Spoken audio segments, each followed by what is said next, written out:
Hello guys welcome to our channel Mahavir driving training school bypass पदक। तो guys मुझे आपको शिखेबी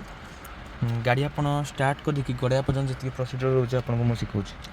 देखो तो फास्ट निज हिसाब से सीट एडजस्ट करने देखो आम सीट बेल्ट रोचे सीट बेल्ट लगे गोटे मिनट सीट बेल्ट लगे सीट बेल्ट लगे सारापर दुटा मिरर को नोटिस करेंगे दुटा सारा मिरर ठीक अच्छे कि ना मिररटा को एडजस्ट करने पछ देखा इजी हम तापर कौन करेंगे तापर फुल क्लच दबाई सारापर इग्निशन थोड़े ऑन कले लाइट आसीगला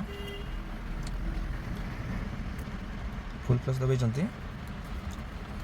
स्टार्ट कले ब्रेक मारे फास्ट गियर पकड़े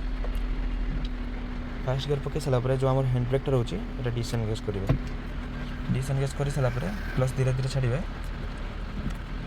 गाड़ी आगे को धीरे धीरे मूव हम तापर मुझे कहि गाड़ी आम जो मिनिमम टर्क रोचे minimum torque fast gear 7 speed पर्यटन जीव सेकेंड गियर 12 to 13 केवल क्लच रे गाड़ी गड़ी सार फास्ट गियर तापर 12 ରୁ 15 स्पीड पर्यटन आप एक्सलेट करके फास्ट गियर सेकेंड गियर को शिफ्ट करेंगे तापर धीरे धीरे एक्सलेट करके गाड़ी स्पीड बढ़ेगा। तो ये जिन रोचे। जय जगन्नाथ।